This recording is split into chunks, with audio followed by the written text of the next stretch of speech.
Nagimbal ang China. Si Xi Jinping, ang pinakamakapangyarihang tao sa mundo, ang leader na may hawak ng mga sandatang nuklear. Siya ay lumuhod at lumuhod sa harap ng Pilipinas. Ginamit ng kanluran ang mga sanction para bigyan ng pressure ang China. Tinalikuran siya ng Amerika, Europa at maging ng Japan. Ngunit ang tunay na nagpasuko sa kanya ay hindi mga missile, hindi rin economic blockade, kundi isang tao o mas tumpak, ang buhay ng isang babae. Ang kanyang anak na si Xi Mingzhu ay mamamatay na at ang tanging bansang makapagliligtas sa kanya ay ang Pilipinas. Ano nga ba ang nangyari? Simulan na natin. 15 ng Mayo, 2025, Beijing. Ako si Jose J. M. Cruz, nagtatrabaho sa Energy Consulting Department ng South China Energy Corporation.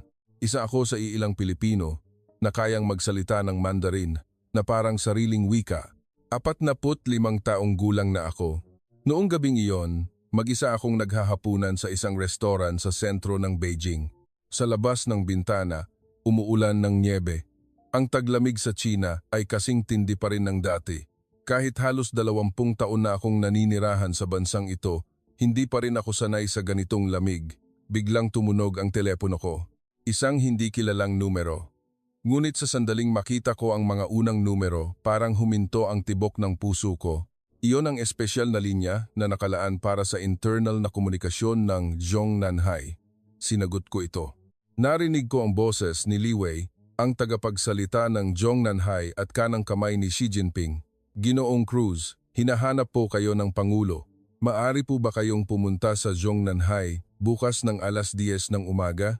Nagtanong ako. Maaari ko po bang malaman kung tungkol saan? Natahimik ang kabilang linya sandali, pagkatapos ay bumulong si Li Wei. Critical po ang kalagayan ni Miss Mingzhu. Nahulog ang tinidor sa aking kamay. Ang matinis na tunog nito ay umalingaw-ngaw sa buong restauran. Lahat ng tao sa paligid ay napatingin sa akin. Ngunit wala na akong maramdaman. Xi Mingzhu. Hindi ko na alam kung gaano katagal nang hindi ko naririnig ang pangalang iyon. 20 taon na ang lumipas. Ngunit ang kanyang mukha ay malinaw pa rin sa aking isipan na parang kahapon lang. Taglamig ng 2005, Beijing. 32 taong gulang ako noon. 2 taon pa lang sa China branch ng Silangan Dynamics, SD, isang malaking korporasyon sa Pilipinas. Nagtapos ako ng Chinese Studies, kaya hindi ako nahirapang mag-adjust sa buhay dito. Sa katunayan, masaya pa ako, pakiramdam ko ay may misyon akong tuklasin ang isang bagong merkado. Noong Disyembre ng taong iyon, dumalo ako sa Beijing International Business Forum bilang kinatawan ng SD China. Napakagarbo ng bulwagan. Naroon ang mga bagong usbong na negosyante ng China, mga opisyal ng gobyerno, at mga matataas na pinuno ng mga dayuhang kumpanya. Iyon ang unang pagkakataon na nakita ko siya. Guys, isang 22 taong gulang na babae, may mahabang itim na buhok, nagniningning na mga mata, at maputing balat. Ngunit ang nakaakit sa akin ay hindi ang kanyang itsura, kundi ang sandaling umakyat siya sa entablado para sa kanyang presentasyon. Mahusay niyang ipinaliwanag ang hinaharap ng industriya ng enerhiya sa China dahil sa kanyang matalas na pagsusuri at matatas na Ingles. Natulala ako nang matapos ang kanyang talumpati, nilakasan ko ang aking loob na lapitan siya. Siyempre, alam ko kung sino siya. Ang pangalawang anak ni Xi Jinping. Sinabi ko sa Mandarin, napakagaling ng iyong talumpati. Nanlaki ang kanyang mga mata at ngumiti siya bilang tugon. Pilipino ka, di ba? Ang galing ng Mandarin mo. Ngumiti ako at sinabi, mahal ko kasi ang bansang ito kaya nag-aral akong mabuti. Ngumiti rin siya. Hanggang ngayon, naaalala ko pa rin ang ngiting iyon, dalisay at nagbibigay init. Ako si Mingzhu. Tawagin mo na lang akong Zhu. Iyon ang simula. Naging natural ang aming pagiging malapit. Madalas naming ginagamit ang mga pagpupulong sa trabaho bilang dahilan para magkita. Sa totoo lang, gustong-gusto ko ang mga panahong kasama ko siya. Matalino siya, alisto, at higit sa lahat, taos-puso, na nagpapalimot sa mga tao kung sino ang kanyang ama. Tagsibol ng 2006, nagtapat ako sa kanya. Sa isang maliit na kapihan sa tabi ng ilog sa Beijing, habang pinagmamasdan ang natutunaw na yelo sa labas ng bintana, sinabi ko sa nanginginig na boses, Zhu, mahal kita. Namuo ang luha sa kanyang mga mata, ngunit hindi iyon luha ng kalungkutan. Ako rin, JM, mahal din kita. Nagsimula kaming mag-date ng maingat. Dahil sa kanyang pagkatao, hindi kami maaaring magkita sa publiko, ngunit hindi iyon mahalaga dahil sapat na ang magkasama kami. Noong 2007, nag-propose ako sa kanya gamit ang isang platinum na singsing na may maliit na diamante na ako mismo ang nagdisenyo. Hindi magarbo, ngunit naglalaman ng lahat ng aking katapatan. Nang umiyak siya at tumango, naramdaman ko na pag-aari ko na ang buong mundo. Ngunit hindi nagtagal ang kaligayahan.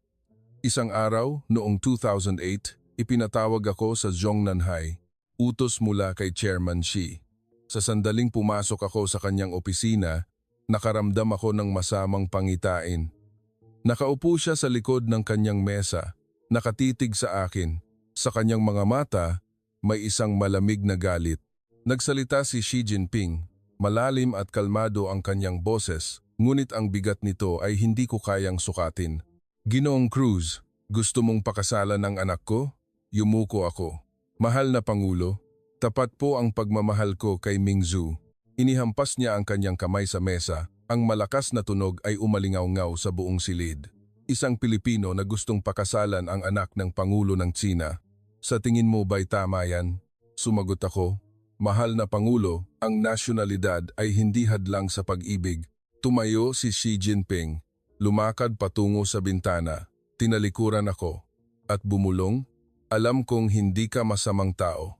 Ipinasiyasat na kita, masipag, matalino, at tunay na mahal mo si Zhu. Alam ko lahat. Humarap siya muli sa akin, may komplikadong emosyon sa kanyang mga mata, pero hindi maaari, talagang hindi maaari, tanong ko. Bakit po hindi maaari, mahal na Pangulo? Lumapit si Xi Jinping, bumulong, dahil anak ko siya. Gusto kong ilayo si Zhu sa mundong ito, sa maruming labanan ng politika at kapangyarihan para mamuhay siya ng normal. Pero kung pakakasalan ka niya, mapapansin siya ng buong mundo, hahanapan nila ng kahulugang pampolitika ang ugnayan ng Pilipinas at Tsina. Habang buhay na hindi makakatakas si Zhu sa anino na iyon. Gusto kong tumutol pero alam kong may punto siya. Idinagdag ni Xi Jinping, bukod pa riyan, galit sa akin ang kanluran at galit din sila sa pamilya ko. Sa sandaling pakasalan mo si Zhu, magiging target ka rin ng kanilang galit. Masisira ang buhay mo. Sinabi ko, hindi ko po iyon alintana. Pero ako, alintana ko, mariin niyang sinabi. Para sa kaligayahan ng anak ko, hindi ito papayagan. Ilang araw pagkatapos noon, nakatanggap ako ng abiso na ililipat ako pabalik sa headquarters ng SD. Ang opisyal na dahilan ay personnel reshuffle, ngunit alam ko sa aking puso ang tunay na dahilan. Noong gabi bago ako bumalik sa Pilipinas, huli kaming nagkita ni Mingzhu sa isang maliit na parke sa labas ng Beijing. Umiiyak siya, ako rin. Patawarin mo ako JM, hindi ko makumbinsi si Papa, niyakap ko siya. Okay lang. Hindi mo kasalanan. Tumingin siya sa aking mga mata at sinabi, maghihintay ako. Tiyak na darating ang araw na magkikita tayong muli. Hihintayin ko ang araw na iyon. Inilagay ko ang singsing sa kanyang kamay, ang mismong ginamit ko sa pag-propose. Ingatan mo to. Yan ang puso ko. Tiyak na babalik ako balang araw. Noong gabing iyon, umalis ako ng Beijing. Iniwan ang kalahati ng aking puso. Noong 2010, lumabas sa media ng Pilipinas ang isang artikulo, Tsismis, anak ng Pangulo ng Tsina, ikakasal sa isang Pilipino. Nakasulat ang pangalan ko. Hindi ko alam kung saan nanggaling ang balita, ngunit nagimbal ang Tsina at Pilipinas. Pinuntahan ako ng mga reporter. Totoo ba? Talaga bang nag-date kayo ng anak ni Chairman Xi? Itinanggi ko ito. Sinabing wala kaming ganoong relasyon. Isang kasinungalingan iyon. Ngunit hindi ko maaaring aminin para protektahan siya. Dahil sa sandaling umamin ako, si Mingzhu ay magiging target ng media sa buong mundo. At ang pinakakinatatakutan ko ay ang galit ni Xi Jinping hindi sa akin, kundi sa kanya. Ang tingin ng lipunan ay nakakatakot. At dahil sa pagmamahal ng isang ama sa kanyang anak, ito ay isang bagay na hinding-hindi ko maaaring aminin. Noong 2011, narinig ko na ikinasal si Mingzhu sa anak ng isang makapangyarihang pamilya sa Tsina. Ilang araw akong naglasing. Kahit nakabalik na ako sa headquarters ng SD, hindi ako maka-adjust. Ang babaeng mahal ko ay ikinasal na sa iba, pakiramdam ko ay tapos na ang buhay ko, ngunit bumangon ako. Bumalik ako sa China, hindi sa SD, kundi sa South China Energy Corporation bilang energy consultant, gamit ang aking kaalaman sa Mandarin at mga lokal na koneksyon para magsimula ng bagong karera. At ang nakakagulat, nanatili ang koneksyon ko kay Miguel Sandoval, ang Vice President ng SD. Minsan sa isang buwan, tumatawag siya. JM, kamusta ka na? Balitaan mo naman ako dyan sa China. Noong una, hindi ko maintindihan kung bakit niya ako kinokontak. Ngunit kalaunan, naintindihan ko. Kailangan ng SD ng isang mahalagang source ng impormasyon sa China at walang ibang Pilipino na mas nakakaintindi sa lokal na sitwasyon kaysa sa akin. Nagtatrabaho ako sa South China Energy, kaya natural na nakakasalamuha ko ang mga tao sa politika at negosyo sa China. Paminsan-minsan, nakikita ko si Chairman Xi sa mga komperensya tungkol sa enerhiya. Sa tuwing nakikita niya ako, may komplikadong tingin sa kanyang mga mata, ngunit hindi kami nag-uusap. Ganoon din ako. Ang mga balita tungkol kay Mingzhu ay naririnig ko lang ng hindi direkta. Noong 2018, nagdiborsyo siya at bumalik sa academic research, ngunit hindi ko siya direktang kinontak. Pakiramdam ko, wala akong karapatan. Ganoon lumipas ang 17 taon. Ika, 15 ng Mayo, 2025. Bumalik sa kasalukuyan. Kritikal po ang kalagayan ni Miss Mingzhu. Ang mga salita ni Li Wei ay paulit-ulit na umalingaw-ngaw sa aking isipan. Buong gabi akong hindi nakatulog. Ano ang nangyari sa kanya? 10:00 ng umaga kinabukasan, dumating ako sa Zhongnanhai. Dumaan ako sa security gate at sa isang mahabang pasilyo. Naalala ko ang mga alaala 17 taon na ang nakalipas nang dumaan ako sa pasilyong ito. Noon, puno ng galit at desperasyon ang puso ko. Ngayon, puno ito ng takot. Bumukas ang pinto ng opisina ni Chairman Xi. Malaki na ang itinanda niya kumpara sa 17 taon na ang nakalipas. Maputi na ang kanyang buhok, malalim ang mga kulubot sa gilid ng kanyang mga mata, ngunit matalas pa rin ang kanyang tingin. Pero ang kakaiba, sa matalas na tingin na iyon, may nakita akong hindi ko pa nakikita dati. Takot. Sa mga mata ng pinakamakapangyarihang tao sa mundo, may takot. Nagsalita si Chairman Xi. Matagal na rin tayong hindi nagkita, Ginoong Cruz. Yumuko ako. Opo, mahal na Pangulo. Ano po ang maipaglilingkod ko? Lumakad siya patungo sa bintana, pinagmasdan ang maulap na kalangitan ng Beijing at sinabi, mamatay na si Zhu. Sa sandaling iyon, parang huminto ang tibok ng puso ko. Nanlambot ang aking mga tuhod, ngunit pinilit kong manatiling nakatayo. Nagpatuloy si Chairman Xi. Cerebral aneurysm. Namaga ang ugat sa kanyang utak na parang tumor. Isang time bomb na maaring pumutok anumang oras. Natuklasan ito 2 buwan na ang nakalipas. Pagkatapos noon, mabilis itong lumaki. Humarap siya sa akin. Sa mga mata ng pinakamakapangyarihang tao sa mundo, may luha. Hindi ako makapaniwala. Hinanap ko ang mga doktor sa kanluran na kayang mag-opera. Amerika, Germany, Switzerland, ang pinakamagagaling na ospital, pero lahat sila tumanggi dahil sa sanctions. Sabi nila, kung gagamutin nila ang pamilya ni Xi Jinping, sila rin ay mapapatawan ng sanksyon. Nanginginig ang kanyang boses. Dahil sinimulan ko ang digmaan sa Ukraine, dahil naging kaaway ako ng kanluran kahit na mamamatay na ang anak ko, walang gustong tumulong. Maingat akong nagtanong, paano po sa loob ng bansa? Marami rin pong magagaling na doktor sa China. Umiling si Chairman Xi. Tiningnan na siya ng pinakamagagaling na neurosurgeon sa China, ngunit sabi nila, wala pang 50% ang success rate.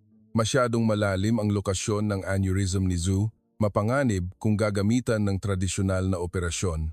Itinuro niya ako, puno ng desperasyon ang kanyang mga mata.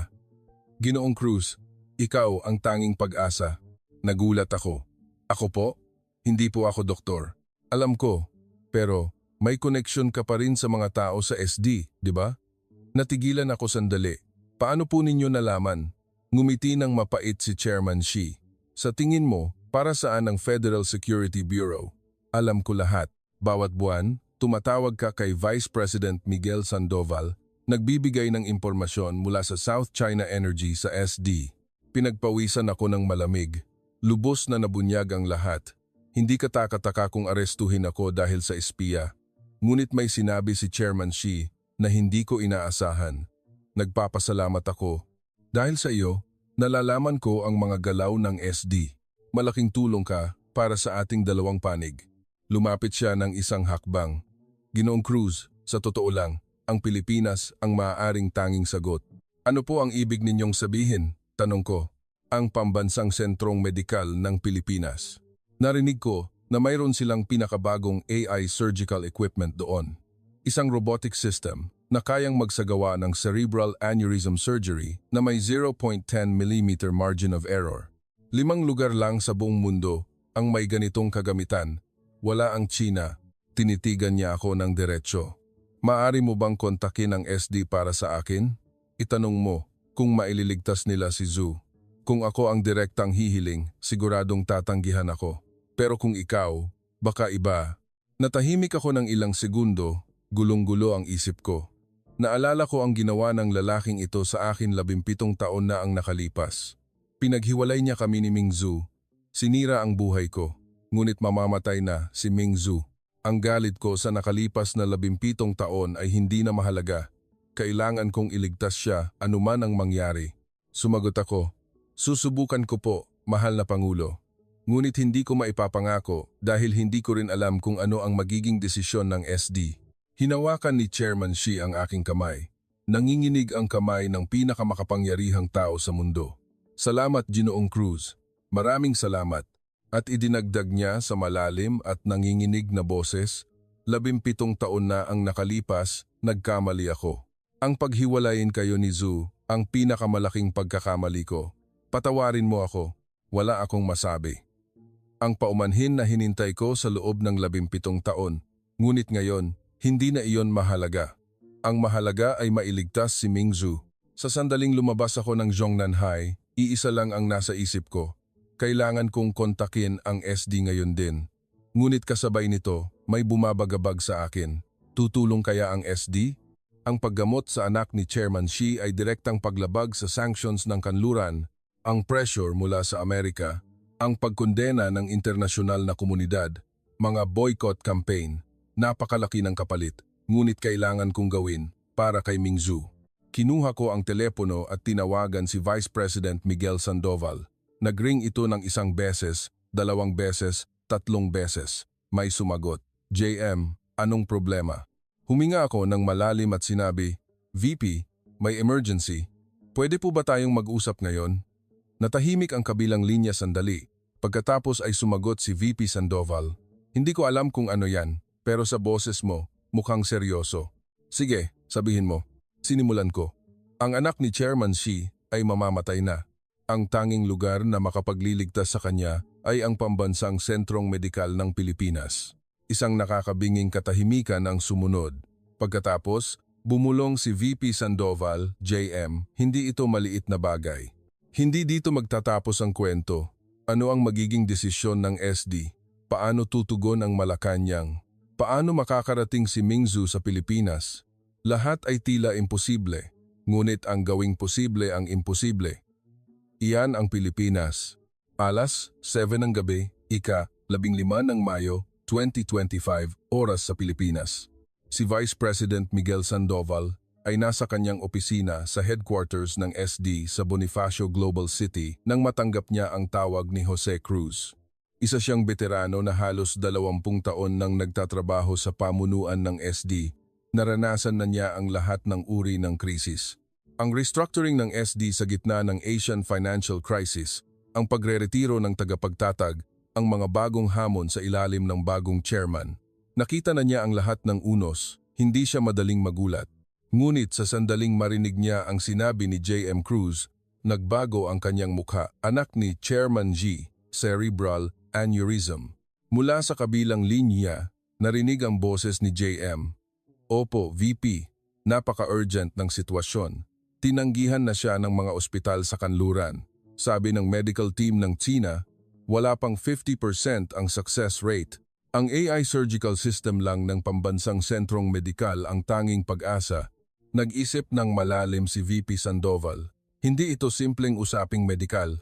Isa itong komplikadong issue na kinasasangkutan ng internasyonal na politika, diplomasya, ekonomiya at sanctions. JM, hindi natin ito pwedeng desisyonan. Kailangan itong i-report sa mas mataas. Sumagot si JM. Alam ko po, pero wala na pong gaanong oras. Maaaring pumutok ang aneurysm ni Miss Mingzu anumang oras. Pakiusap, magdesisyon po kayo agad. Tumango si VP Sandoval kahit hindi ito nakikita ni JM. Sige, kokontakin kita sa lalong madaling panahon. Pagkatapos ibaba ang telepono, tumingin si VP Sandoval sa bintana sa kumikinang na tanawin ng BGC, huminga siya ng malalim at nagdial ng isa pang numero, ang direktor ng Pambansang Sentrong Medikal ng Pilipinas. Samantala, sa Pambansang Sentrong Medikal, naghahanda ng umuwi si Direktor Antonio Tony Reyes, katatapos lang niya ng 3 operasyon. Pagod na ang kanyang katawan. Sa edad na 60, nasa operating room pa rin siya, isang buhay na alamat sa neurosurgery ng Pilipinas. Biglang tumunog ang telepono. Direktang linya mula sa pamunuan ng SD. Director Reyes. Si Miguel Sandoval ito. May urgent akong kailangang pag-usapan sa iyo. Ibinaba ni Director Reyes ang kanyang briefcase. Ang tawag mula sa pamunuan ng SD sa ganitong oras ay tiyak na hindi maliit na bagay. Sige po, VP. Ipinaliwanag ni VP Sandoval ang sitwasyon, ang anak ni Chairman Xi, ang aneurysm, ang pagtanggi ng kanluran, ang limitasyon ng China. Matapos marinig ang lahat, naging seryoso ang mukha ni Director Reyes. May MRI na ba? Wala pa, pero siguradong matatanggap natin agad. Nag-isip sandali si Director Reyes. Pagdating ng scan, titingnan ko. Pero, VP, hindi ito desisyon na base lang sa medical judgment. Kailangan ng desisyon mula sa itaas. Sumagot si VP Sandoval, alam ko, ako na ang bahala. Noong gabing iyon, nagpatawag ng emergency meeting sa headquarters ng SD. Sa conference room, naroon si VP Sandoval, ang pinuno ng Legal Department, ang pinuno ng Foreign Affairs, at ang pinuno ng International Cooperation. Seryoso ang mukha ng lahat. Unang nagsalita ang pinuno ng legal. VP, napakadelikado nito, ang paggamot sa pamilya ni Chairman Xi. Maaari tayong mapatawan ng sanksyon ng Amerika. Lahat ng negosyo ng SD sa US ay maaaring malagay sa alanganin, maging ang semiconductor industry ng Pilipinas. Sumang-ayon ang pinuno ng Foreign Affairs. Ituturing ng Western media ang SD at ang Pilipinas bilang kasabwat ng China. Maaaring magkaroon ng boycott campaigns, isang malaking dagok sa ating brand image. Iba naman ang opinyon ng pinuno ng International Cooperation. Pero kung iisipin natin, isa rin itong oportunidad. Ang China ay isa sa pinakamalaking merkado sa mundo. Kung maililigtas natin ang anak ni Chairman Xi, mag-iiba ang posisyon ng Pilipinas sa merkado ng China. Nagkagulo ang silid, hati ang opinyon. Tahimik lang na nakikinig si VP Sandoval. Sa huli, nagsalita siya. Naiintindihan ko ang lahat ng punto ninyo. Ngunit hindi natin ito desisyon. Ire-report ko ito sa Malacanang. Kinabukasan, sa Malacanang, dinala ni VP Sandoval ang report na inihanda niya magdamag sa National Security Advisor.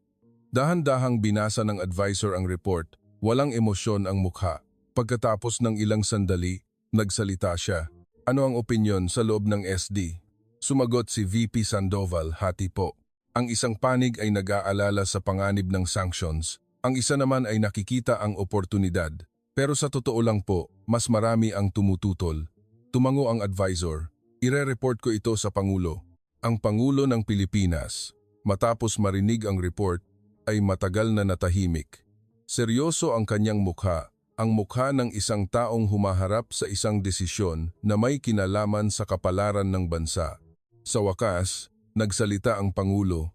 Bago ang politika, ito ay isang usaping makatao. Nagtanong ang advisor, ano po ang plano ninyo, mahal na Pangulo? Sumagot ang Pangulo, sabihin mo sa kanila, tulungan, walang kondisyon. Maingat na nagsalita ang advisor. Pero, mahal na Pangulo, nag-aalala ako sa reaksyon ng Amerika. Maaari silang gumawa ng hakbang dahil sa paglabag sa sanctions. Umiling ang Pangulo. Hindi mo maaaring lagyan ng kondisyon ang buhay ng isang anak. Iyan ang pagiging tao. Kahit sino pa si Xi Jinping, inosente ang kanyang anak. Ang pagliligtas ng buhay ay hindi politika, ito ay pangunahing tungkulin ng tao. Idinagdag niya, ang issue sa Amerika, ako mismo ang magpapaliwanag. Sabihan mo ang SD at ang ospital. Walang kondisyon, ibuhos ang lahat ng lakas para iligtas ang buhay. Nang matanggap ang balita, agad na nagpatawag ng pulong si VP Sandoval. Mga Ginoo, inaprubahan na ng Malacanang. Inaatasan tayong tumulong, walang kondisyon. Tumango ang pamunuan, ngunit may iilan pa ring nag-isip na samantalahin ang pagkakataon para humingi ng pabor sa China tulad ng prioridad sa mga kontrata sa enerhiya. Ang tagapagtatag ng SD, kahit retirado na, ay kinokonsulta pa rin sa mga ganitong mahahalagang usapin. Ang kanyang boses ay narinig sa video conference. Hindi maaari, nagulat ang lahat. Hindi maglalagay ng anumang kondisyon ang SD. Iyan ang paraan ng Pilipino. Patuloy ng tagapagtatag. Ang paghingi ng kapalit sa pagliligtas ng buhay ay pangingikil. Ang benepisyong mula sa pangingikil ay hindi magtatagal. Ngunit ang utang na loob mula sa tapat na pagtulong ay hindi kailanman malilimutan. Idinagdag niya, kahit anong gawin o hindi gawin ng China, ang trabaho natin ay magligtas ng buhay. Yan ang dahilan kung bakit nakatayo ang Pilipinas sa kinalalagyan nito. Labis na naantig si VP Sandoval. Halos 20 taon na siya sa SD, ngunit ito ang unang pagkakataon na nakakita siya ng ganito katatag at malinis na desisyon. Naiintindihan ko po, sir. Itutuloy natin. Beijing, Zhongnanhai. Ipinabatid ni J.M. Cruz ang balita kay Chairman Xi, mahal na Pangulo, nakipag-ugnayan na ang SD. Sabi po nila, kaya nilang operahan. Kailangan lang ipadala ang MRI scans ni Miss Mingzhu at pagkatapos ng pagsusuri, iaayos na ang schedule. Isang ekspresyon ng kaginhawahan ang dumaan sa mukha ni Chairman Xi, ngunit mabilis itong napalitan ng pagdududa. Ano ang kondisyon? Anong hinihingi ng Pilipinas? Sumagot si JM, wala pong kondisyon, mahal na Pangulo. Nanlaki ang mga mata ni Chairman Xi. Walang kondisyon? Gagamutin ang anak ng Pangulo ng China nang walang hinihinging kapalit? Tumango si JM. Opo. Sabi po, ang Pangulo ng Pilipinas mismo ang nag-utos na hindi maaaring maglagay ng kondisyon sa buhay ng isang anak. Ganoon din po ang sinabi ng tagapagtatag ng SD. Matagal na natahimik si Chairman Xi. May kung anong dumaan sa kanyang mga mata. Luha ba iyon o isang ekspresyon ng hindi makapaniwala? Sa wakas, nagsalita siya. Hindi ko maintindihan. Sinasabi ng kanluran na okay lang mamatay ang anak ko. Pero ang Pilipinas, sabi, ililigtas siya anuman ang mangyari. Sumagot si JM. Mahal na Pangulo, ganyan po ang Pilipinas. Isang bansa na tumutulong sa oras ng kagipitan. Isang bansa na naninindigan sa sarili nitong daan. Lumakad si Chairman Xi patungo sa bintana, pinagmasdan ang taglamig ng Beijing, at bumulong. 17 taon na ang nakalipas, nagkamali ako, minaliit ko ang mga Pilipino. Ang pagpapaalis sa iyo, ang paghiwalay sa inyo ni Zhu, lahat kasalanan ko. Humarap siya, puno ng determinasyon ang mga mata. Sige, ipapadala ko ang scans at dadalhin ko si Zhu sa Pilipinas. Paano natin gagawin? Sumagot si JM. Sabi po ng SD, magpapadala sila ng private jet na may kasamang medical team at equipment. Pero, mahal na Pangulo, kailangang maging lubos na lihim ang operasyong ito. Tinaasan siya ng kilay ni Chairman Xi. Bakit? Kung malalaman ng Amerika, hahadlangan nila tayo. Maging sa loob ng China, hindi pwedeng kumalat ang balita. Kailangan ng absolutong sekreto. Tumango si Chairman Xi. Sige, ako mismo ang mag-uutos sa Federal Security Bureau. Iilan lang ang makakaalam nito. Lumapit siya kay JM. Ipinatong ang kamay sa kanyang balikat. Ginoong Cruz, salamat. Kung wala ka, siguradong mamamatay si Zhu. Yumuko si JM. Hindi pa po tapos ang lahat. Kailangang makarating ng ligtas si Miss Mingzhu sa Pilipinas at maging matagumpay ang operasyon. Bago mangyari iyon, hindi tayo pwedeng makampante. Tumango si Chairman Xi. Alam ko, pero nagtitiwala ako sa iyo. Huminto siya sandali. Puntahan mo si Zhu. Gusto kanyang makita. Sa isang lihim na villa sa labas ng Beijing, kung saan pamilya lang ni Chairman Xi ang nakakaalam. mahigpit ang bantay ng Federal Security Bureau. Pumasok si JM. Sa unang pagkakataon pagkatapos ng 17 taon, muli niyang makikita si Mingzu. Parang sasabog ang puso niya, takot at pananabik, magkahalong emosyon. Nakatayo sa harap ng pinto ng kwarto, sa ikalawang palapag, nanginginig ang kanyang kamay. Maaari ko bang buksan? Naaalala pa kaya niya ako? Galit kaya siya sa akin? Huminga siya ng malalim at binuksan ang pinto. Nakahiga siya sa kama. Wala na ang magandang dalaga ng 20 taon na ang nakalipas. Maputla ang kanyang mukha, malalim ang mga mata, wala nang buhay ang kanyang tingin, malinaw na mga bakas ng paghihirap mula sa sakit. Ngunit sa sandaling makita niya ako, isang mahinang ngiti ang sumilay sa kanyang mga labi.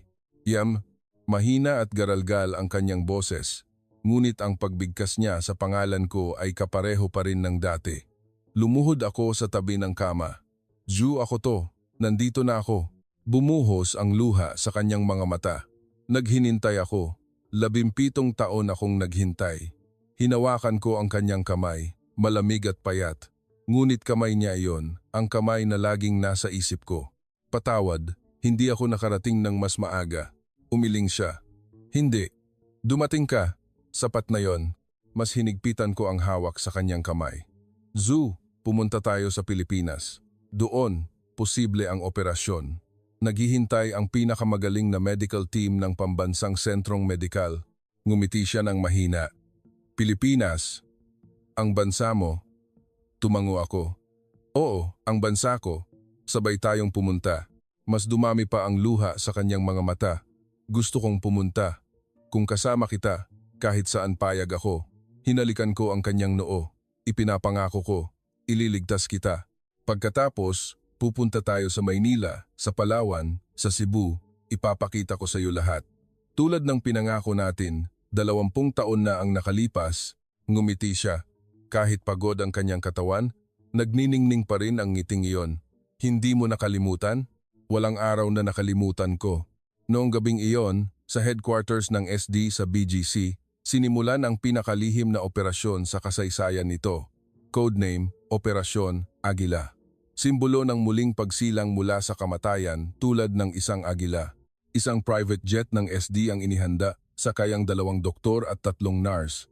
Sa loob ng eroplano, may mga pinakaabanteng kagamitang medikal, portable MRI, vital signs monitoring system, emergency surgical tools.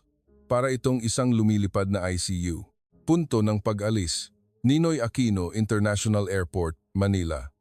Destinasyon, isang lihim na military airstrip sa labas ng Beijing. Hindi maaaring malaman ng Amerika, hindi maaaring malaman ng China. Maging sa loob ng gobyerno ng China, iilan lang ang nakakaalam. Kung mabubulgar ang operasyong ito, lahat ay mawawala. Lumipad ang eroplano ng SD. Nakatayo si VP Sandoval sa airport, pinapanood ang pag-alis nito, magkahalo ang kanyang nararamdaman. Magtatagumpay kaya ito? Maihahatid ba nila si Mingzu ng ligtas? Magiging matagumpay kaya ang operasyon? Lahat ay hindi tiyak. Ngunit isang bagay ang sigurado, ginagawa ng Pilipinas ang tama. Tumingala siya sa langit. Ang ilaw ng eroplano ay papalayo ng papalayo. Sana maging maayos ang lahat, bulong niya. Hindi dito magtatapos ang kwento. Makakarating ba ng ligtas ang eroplano sa Beijing? Magiging matagumpay ba ang paglipat kay Mingzu? Anong mga panganib ang naghihintay? Lahat ay tila imposible, ngunit ang gawing posible ang imposible. Iyan ang Pilipinas. Alas, 2 ng umaga, Ika, 17 ng Mayo, 2025, lihim na military airstrip sa labas ng Beijing. Ang lamig na 2015 Akato 0 ay tumatagos sa balat. Ang hangin ay parang sampal sa mukha, ngunit wala akong oras para damhin ang lamig. Lumapag na ang private jet ng SD. Isang Gulfstream G650, puti na may asul na guhit, ang pinakabagong modelo na para lang sa mga pinakamatataas na opisyal ng SD. Ngunit ngayon, ang laman nito ay hindi mga boss, kundi isang medical team at mga kagamitan. Bumukas ang pinto ng eroplano, bumaba ang medical team. Si Dr. Marco Villanueva, isang emergency specialist, at ang nurse na si Lani Santos, kasama ang 5 iba pa. Seryoso ang kanilang mga mukha. Lumapit sa akin si Dr. Villanueva. Kayo po ba si Ginoong Cruz? Kami po ang emergency medical team mula sa Pambansang Sentrong Medikal. Sumagot ako. Hindi maganda ang lagay niya. Mula kagabi, matindi na ang sakit ng ulo. Kaninang umaga, nagsusuka na siya. Kailangan na siyang ilipat agad. Tumigas ang mukha ni Dr. Villanueva. Mukhang lumalaki ang aneurysm. Bilisan natin. Inilagay si Ming Zhu sa isang espesyal na mobile hospital bed at isinakay sa eroplano. Ang mga ahente ng Federal Security Bureau ay nakabantay sa paligid mga piling tauhan na inutusan mismo ni Chairman Xi. Ang kanilang mga mata ay matalas na parang may utos na kapag may leak ng impormasyon, agad silang kikilos. Nakatayo ako sa tabi ng kama ni Ming Zhu. Nakapikit siya ngunit mahigpit na hawak ang aking kamay. JM, natatakot ako, nanginginig niyang sabi. Mas hinigpitan ko ang hawak sa kanyang kamay. Huwag kang mag-alala, nandito ako. Lagi akong nasa tabi mo.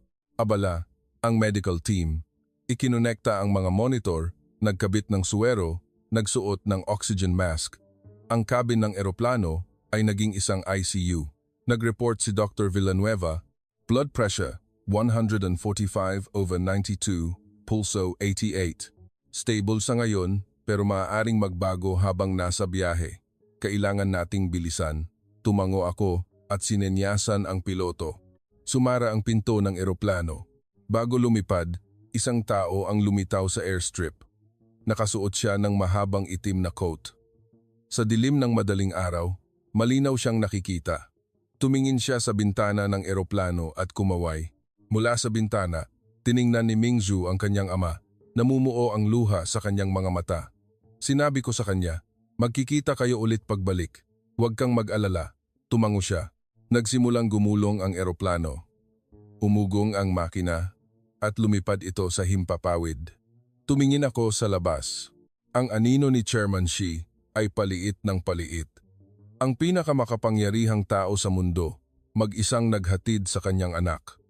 Sa sandaling iyon, hindi siya isang diktador, hindi isang warmonger. Isa lang siyang amang nag-aalala para sa kanyang anak na may sakit. Ang biyahe ay aabutin ng 8 oras patungong Naiya. Ang unang 2 oras ay naging maayos. Stable ang kalagayan ni Ming Zhu. Medyo nakahinga ng maluwag ang medical team, ngunit pagpasok ng 3 oras, biglang nagbago ang sitwasyon. Biglang umalingaw-ngaw ang alarma mula sa monitor. Ang matinis na tunog ay pumuno sa kabin. Tinakbo ito ni Dr. Villanueva. Tumaas ang presyon, 180,110. Senyales na malapit nang pumutok ang aneurysm. Parang nagyelo ang puso ko.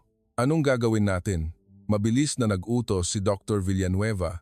Mag-inject ng nicardipine, pampababa ng presyon. Lani, ihanda mo. Mabilis na inihanda ni Lani Santos ang gamot at itinurok sa IV line ni Ming Zhu.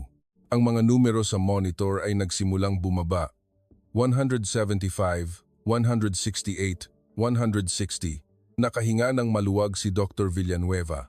Stable na ulit, pero hindi natin alam kung kailan mauulit. Bilisan natin. Pumunta ako sa cockpit. Hindi ba natin pwedeng bilisan pa? Kritikal ang pasyente. Sumagot ang piloto. Nasa maximum speed na tayo, pero may problema. Anong problema? Tanong ko. Kailangan nating dumaan sa airspace ng China pero wala pa tayong permit. Baka kailangan nating umikot at madadagdagan tayo ng 2 oras. 2 oras. Para kay Ming Zhu, iyon ay buhay at kamatayan. Kinuha ko ang telepono at tinawagan si VP Sandoval. VP, emergency. Kailangan natin ng permit para dumaan sa airspace ng China. Kritikal ang pasyente. Mula sa kabilang linya, narinig ang boses ni VP Sandoval. Sige, ako na ang bahala. Bigyan mo ako ng 5 minuto. Agad na nakipag-ugnayan si VP Sandoval sa Malacanang. Ang National Security Council ay agarang kumontak sa panig ng China. Ang gobyerno ng Pilipinas mismo ang namagitan. Ito ay isang humanitarian medical flight. Kritikal ang pasyente. Pakiusap, bigyan ninyo kami ng permit. Noong una, nag-aalangan ng China. Alam nilang anak ng kanilang Pangulo ang sakay. Sensitibo ito sa politika. Ngunit hindi sumuko ang panig ng Pilipinas. Hindi ito politika, buhay ito. Mamamatay na ang pasyente. Sa huli, pumayag ang China. May kondisyon, iwasan ang airspace ng Beijing, dumaan sa timog na ruta. Ngunit kahit ganoon lang, nakatipid na ng 30 minuto. Inilagay ng piloto ang bagong flight path. Nagbago ng direksyon ng eroplano. Sa ika-5 oras, lalong lumala ang kalagayan ni Ming Zhu. Nagsimula siyang magsuka, naging malabo ang kanyang kamalayan. Sinabi ni Dr. Villanueva sa tensyonadong boses, tumaas ang intracranial pressure. Mukhang nagsimula ng mag-leak ang aneurysm, limitado ang magagawa sa eroplano. Anong gagawin natin? Tanong ko. Gamot para kontrolin ang sintomas at makarating sa ospital sa lalong madaling panahon. Iyon lang ang paraan. Hinawakan ko ang kamay ni Ming Zhu. Palamig ng palamig ito. Zhu, laban lang. Konti na lang. Malapit na tayo. Mahina niyang iminulat ang mga mata, walang buhay na tumingin sa akin. JM, mamamatay na ba ako? Umiling ako. Hindi. Hindi ka mamamatay. Hindi kita hahayaang umalis. Ngumiti siya ng mahina. Sinungaling. Pulang-pula na ang mga mata mo. Pinunasan ko ang aking luha. Hindi ako pwedeng umiyak sa harap niya. Hindi ako umiyak. Napuwing lang. Ipinikit niya ang kanyang mga mata. Salamat JM, dahil nakita kitang muli. Mas hinigpitan ko ang hawak sa kanyang kamay. Hindi pa tapos. Pagdating sa Pilipinas, gagaling ka. Nagyaya pa tayong mamasyal sa Maynila. Diba? Huwag kang sisira sa usapan. Hindi siya sumagot. Natutulog ba siya? O nawawalan na ng malay? Kontakin ang pambansang sentrong medikal, sabi ni Dr. Villanueva. Sabihin sa kanila, paglapag, ihanda agad ang operasyon. Sa ika-7 oras, nakapasok na kami sa airspace ng Pilipinas. Tumingin ako sa bintana. Sa dilim ng madaling araw, aninag ko ang mga ilaw ng Pilipinas. Ang aking bayan, ang tanging bansang makapagliligtas kay Ming Zhu. 15 minuto bago lumapag sa NAIA, anunsyo ng piloto. Nakahinga ako ng maluwag, ngunit hindi pa tapos. Patuloy na lumalala ang kalagayan ni Ming Zhu. Hindi stable ang presyon, mababaw ang paghinga. Itinaas ng medical team ang oxygen sa maximum. Sabi ni Dr. Villanueva, paglapag, kailangan nating makarating sa ospital sa loob ng 30 minuto para maabutan ang golden window para sa operasyon. 30 minuto. Mula NAIA hanggang pambansang sentrong medikal, karaniwang 1 oras ang biyahe, ngunit handa na ang Pilipinas. 10:33 ng umaga, ika-10 ng Mayo 2025, NAIA. Lumapag ang eroplano ng SD. Hindi pa tuluyang humihinto, 3 itim na sasakyan na ang sumalubong. Mga espesyal na sasakyan mula sa Malacanang, walang plaka, bumukas ang pinto. Binuhat ng medical team si Ming Zhu pababa. Nakasuot siya ng oxygen mask, walang malay. Sumunod ako. Ang malamig na hangin ay humampas sa aking mukha. Ngunit wala akong naramdaman. Tanging si Ming Zhu ang nakikita ko. Isang batang babaeng coordinator mula sa ospital ang tumakbo papalapit. Ginoong Cruz, handa na po ang sasakyan.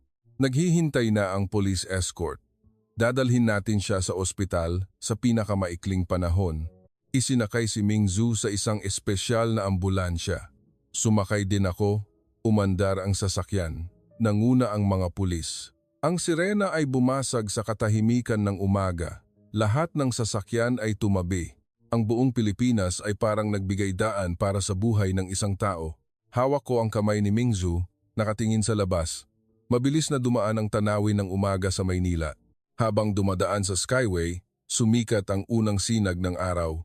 Maganda, ngunit wala akong panahon para namnamin ito.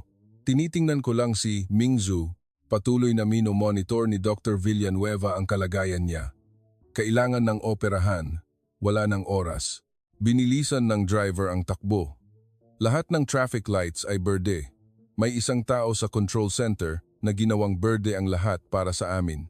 Ito ang lakas ng Pilipinas. Eksaktong 28 minuto, dumating kami sa underground parking ng pambansang sentrong medikal. Sa harap ng elevator, isang team ng mga doktor na nakaputing gown ang naghihintay. Mahigit 10 tao.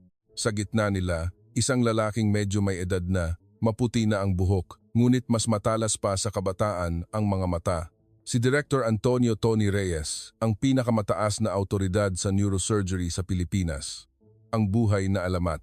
Lumapit siya at sinuri ang kalagayan ni Mingzu pupil reflex, presyon, pulso, mabilis at tumpak. Grabe ang lagay. Nagsimula nang mag-leak ang aneurysm. Operasyon agad. Tumingin siya sa akin. Kayo po ba ang pamilya? Opo, ako po, sagot ko. Tumango siya. Gagawin namin ang lahat, pero sa totoo lang, hindi madali ang operasyong ito. Dahil nagsimula ng Gaano po kababa? Tanong ko. Mga 5%. Nanlambot ang aking mga tuhod. Inalalayan ako ng isang nurse. 35% na posibilidad na mamatay si Mingzu. Ipinatong ni Director Reyes ang kamay sa aking balikat. Pero may sandata kami, ang AI-guided microsurgery system. 5 ospital lang sa mundo ang mayroon nito at isa na kami doon. Nagningning ang kanyang mga mata. Ililigtas ko siya. Magtiwala ka sa akin. Dinala si Mingzu sa operating room. Hinawakan ko ang kanyang kamay, ngunit kailangan kong bitawan sa harap ng pinto. Zu, maghihintay ako. Kailangan mong bumalik. Sumara ang pinto. Napaupo ako sa upuan, sa waiting area. Nagsimula akong magdasal.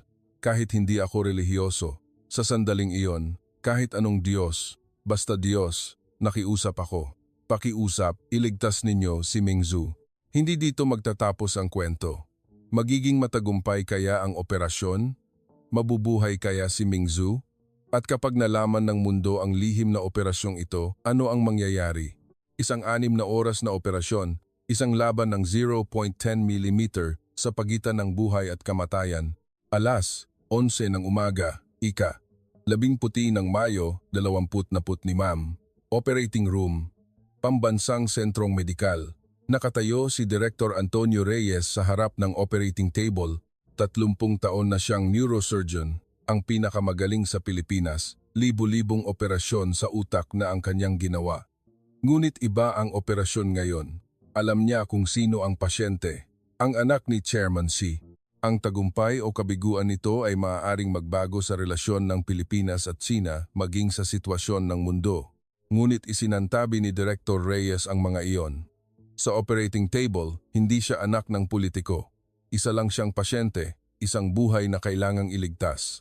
Handa na ang surgical team, isang anesthesiologist, 2 assistant, 3 operating room nurse, at isang AI system engineer. 8 tao sa loob ng silid. Nagsalita si Director Reyes. Simula ng operasyon. Ang paraan ng operasyon ay endovascular coiling. Hindi bubuksan ang bungo, kundi ipapasok ang isang maliit na catheter mula sa ugat sa hita. Itutulak ito hanggang sa ugat sa utak at pupunuin ang aneurysm ng mga metal coil. Haharangan ng mga coil ang aneurysm at mawawala ang panganib ng pagputok. Simple pakinggan, ngunit nangangailangan ito ng sukdulang precision. Ang mga ugat sa utak ay mas manipis pa sa buhok. Isang 1 mm na pagkakamali ay maaaring ikamatay ng pasyente. Tumingin si Director Reyes sa screen. Nire-reconstruct ng AI navigation system ang 3D model ng mga ugat sa utak ng pasyente. Sinusuri ang lokasyon, laki, at daloy ng dugo sa aneurysm in real time. Laki ng aneurysm, 8.70 mm. Lokasyon, sa branch ng middle cerebral artery. Pinakamataas na difficulty level, report ng isang assistant. Tumango si Director Reyes. Alam ko, simulan na. Ipinasok ang catheter sa ugat sa hita. Sa screen, nakikita ang daan nito in real time. Dumaan sa abdominal aorta, paakyat sa carotid artery. Maingat ang paggalaw ng kamay ni Director Reyes. Milimetro bawat galaw. Isang maliit na pagkakamali ay maaaring makapunit sa ugat. 10 minuto ang lumipas, narating ng catheter ang utak, pumasok sa middle cerebral artery. 2 sentimetro na lang mula sa aneurysm. Inayos ni Director Reyes ang kanyang paghinga. Activate ang AI navigation. Isang berdeng linya ang lumitaw sa screen, ang pinakamainam na daan na kinakalkula ng AI. Isinasaalang-alang ang kurbada ng ugat, bilis ng dugo at anggulo ng aneurysm.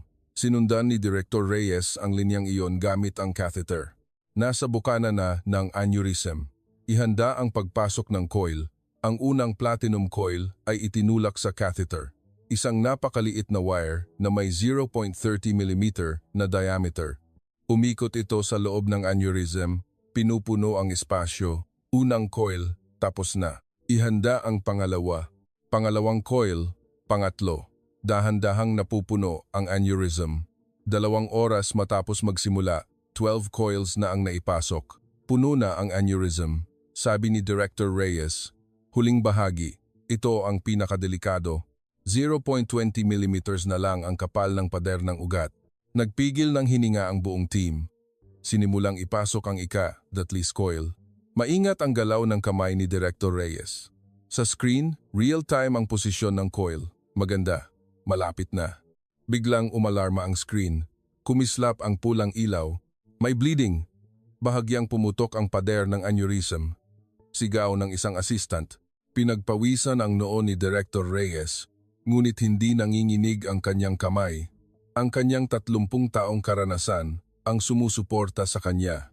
Huwag magpanik. Hanapin ang pinagmumulan ng dugo. Magpasok ng isa pang coil doon. Mabilis ang kanyang galaw. Ang ika-14 na coil ay itinutok sa punto ng pagdurugo. Kailangan ng 0.10 mm na precision. Nagbigay ng gabay ang AI. Gumalaw ang berdeng linya, itinuturo ang daan. Fibo segundo, 10 segundo, 15 segundo, na ipasok na ang coil, nawala ang pulang ilaw, huminto ang pagdurugo. Nakahinga ng maluwag si Director Reyes. Nalagpasan na ang panganib. Ituloy ang operasyon. 4.5 oras matapos magsimula, 23 coils na ang naipasok, ganap nang napuno ang aneurysm. Huling pagsusuri ni Director Reyes. Sa screen, normal ang daloy ng dugo, walang pagdurugo. Tumango si Director Reyes. Tagumpay ang operasyon. Narinig ang mga buntong hininga sa silid. May ilang nurse na nagpupunas ng luha. Tinanggal ni Director Reyes ang kanyang guwantes. Magaling na trabaho, lahat. Salamat. Lumabas siya ng operating room tumingin sa relo. 3:47 ng hapon. Isang laban na tumagal ng 4 na oras at 47 minuto. Sa waiting area, napaluhod na ako sa sahig habang nagdarasal. Walang tigil ang pag-agos ng aking luha. Halos 5 oras na paghihintay, parang 5 siglo. Ang pinakamasasamang imahinasyon ay umiikot sa aking isipan. Bigong operasyon, pagdurugo sa utak, comatose, kamatayan. Biglang bumukas ang pinto. Lumabas si Director Reyes. Pagkatanggal ng mask, puno ng pawis ang kanyang noo. Tumayo ako. Kamusta po? Tumingin sa akin si Director Reyes at dahan-dahang ngumiti. Tagumpay. Nanlambot ang aking mga tuhod. Inalalayan ako ng isang nurse. Ganap nang naselyuhan ang aneurysm. Nagkaroon ng kaunting pagdurugo. Pero dahil sa AI system, naagapan agad, paliwanag ni Director Reyes. Ilang oras pa, babalik na ang kanyang malay. Pagkatapos ng ilang araw na obserbasyon, kung walang problema, ililipat na siya sa regular na kwarto. Hinawakan ko ang kamay ni Director Reyes. Salamat po, maraming salamat. Hinawakan niya rin ang kamay ko. Ginawa lang po namin ang aming trabaho. Ang tunay na naghirap ay ang pasyente. Napakatatag niya. Umiyak ako. Pagkatapos ng 20 taon, nabawi ko na si Ming Zhu. Samantala, sa isang lugar sa Maynila, may tumatawag sa telepono. Opo, kumpirmado. Sa VIP ward ng Pambansang Sentrong Medikal, may isang pasyenteng Chino na naka-admit. Ang pagkakakilanlan, pinaniniwala ang anak ni Chairman Xi. Ang kausap sa telepono ay ang Bureau Chief ng CNN sa Maynila. Sigurado ba yan? Opo, may nakasaksi sa lihim na paglipat sa airport. Galing daw sa Beijing ang private jet ng SD. Nagningning ang mga mata ng Bureau Chief. Ito ay isang world-class exclusive. Ihanda ang balita, ngayon din. Alas 8 ng gabi, ika-17 ng Mayo, 2025. Kumalat ang balita sa buong mundo. Breaking news sa CNN. Anak ni Xi Jinping, lihim na ginagamot sa Pilipinas. Nagimbal ang mundo. Naglabas ng pahayag ang US State Department. Inaalam kung nilabag ng Pilipinas ang sanctions laban sa China. Gagawa ng kaukulang hakbang kung kinakailangan. Nagpahayag din ng pagkabahala ang European Union. Ang Western media ay walang tigil sa pagbatikos sa SD at sa Pilipinas. SD, tumulong sa pamilya ni Xi. Sanctions ng kanluran, nawala ng bisa. Pilipinas, kumampi sa Tisina. pagbabawal sa export ng semiconductors ng Pilipinas, pag-aaralan. Sa social media, nagsimula ang isang boycott campaign. Nagtrending ang Boycott Philippines. Sa harap ng VIP ward, daan-daang reporter ang nagtipon. Walang tigil ang flash ng mga kamera. Nagsisigawan ang mga reporter. SD, maglabas kayo ng pahayag. Ano ang kalagayan ng pasyente? Ano ang masasabi ninyo sa paglabag sa sanctions? Naging magulo ang sitwasyon. Nagmamadaling dumating si VP Sandoval. Seryoso ang kanyang mukha. Kailangan nating mag-press conference, lalong lalala ito. Nagtanong ako, ano po ang plano ninyo? Sumagot si VP Sandoval, harapin natin. Kailangang ipaliwanag kung bakit ginawa ito ng Pilipinas. 10:00 ng umaga kinabukasan. Sa malaking bulwagan ng ospital, mahigit 200 reporter mula sa buong mundo ang nagtipon. CNN, BBC, Reuters, AFP, lahat ay naroon. Umakyat sa entablado si VP Sandoval. Kalmado ang kanyang mukha, ngunit matatag ang kanyang tingin. Mga Ginoo at ginang, iisa lang ang sasabihin ng Pilipinas.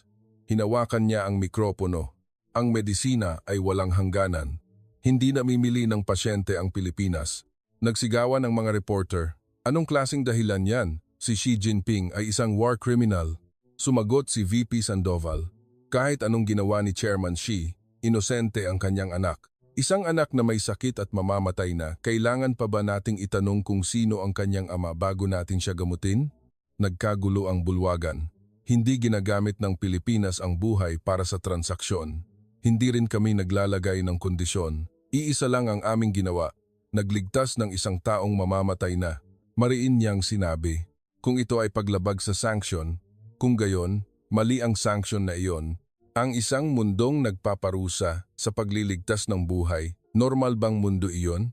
Natahimik ang lahat, walang makasagot.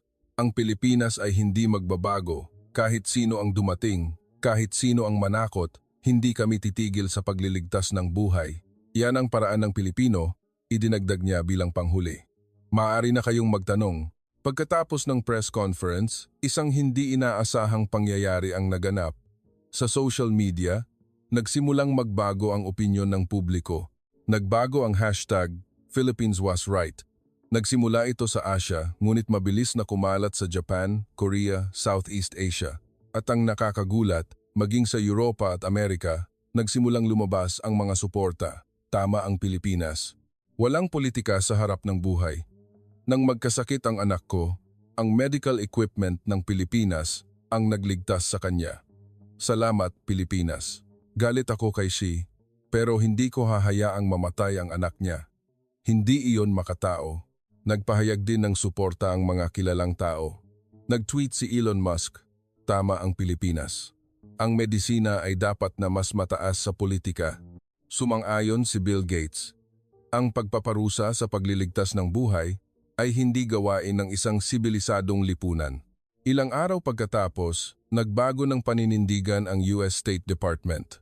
Ang Medical Act ng Pambansang Sentrong Medikal ay itinuring na humanitarian service, hindi sakop ng sanctions.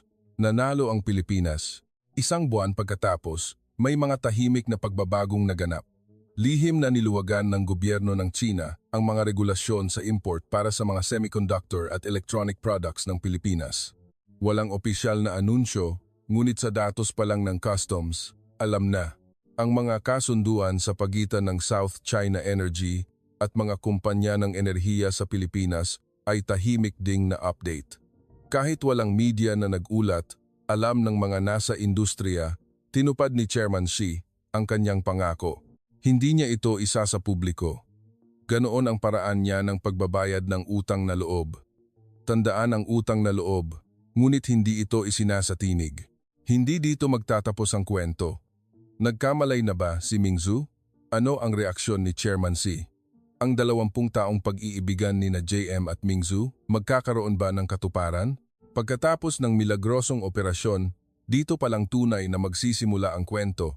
14 ng Hunyo, 2025. Pambansang Sentrong Medikal. Araw ng paglabas ni Mingzhu sa ospital. Pagkatapos ng isang buwang pagpapagaling, ganap na siyang magaling. Ang huling MRI scan ay nagpakita na perpektong naselyuhan ang aneurysm at walang pinsala sa kanyang utak. Isang himala. Bago umalis, hinawakan ni Ming Zhu ang kamay ni Director Reyes. Direktor, iniligtas ninyo ang buhay ko. Hinding-hindi ko malilimutan ang utang na loob na ito. Ngumiti si Director Reyes. Ginawa lang po namin ang aming trabaho. Pakiusap, mabuhay po kayo ng malusog. Umiiyak na sinabi ni Ming Zhu.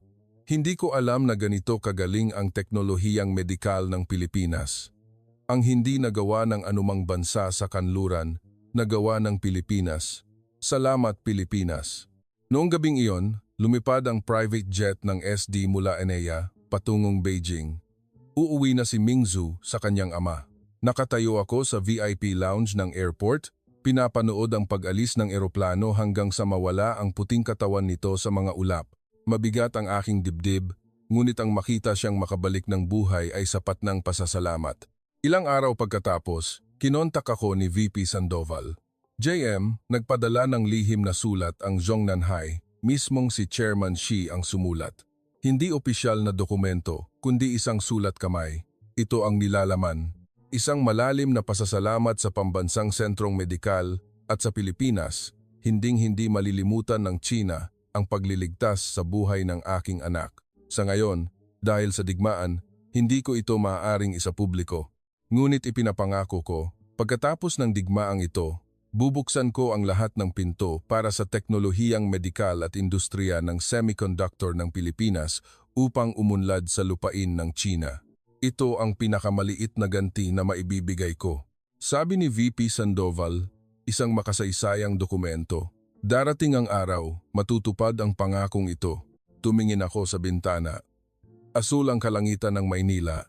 Tumulong ang Pilipinas ng walang kondisyon. Kahit sa ilalim ng pressure, hindi ito natinag. Ang teknolohiya ng SD, kung saan ginagawa ang mahigit 90% ng advanced semiconductors sa mundo, iyon ang bisig ng Pilipinas.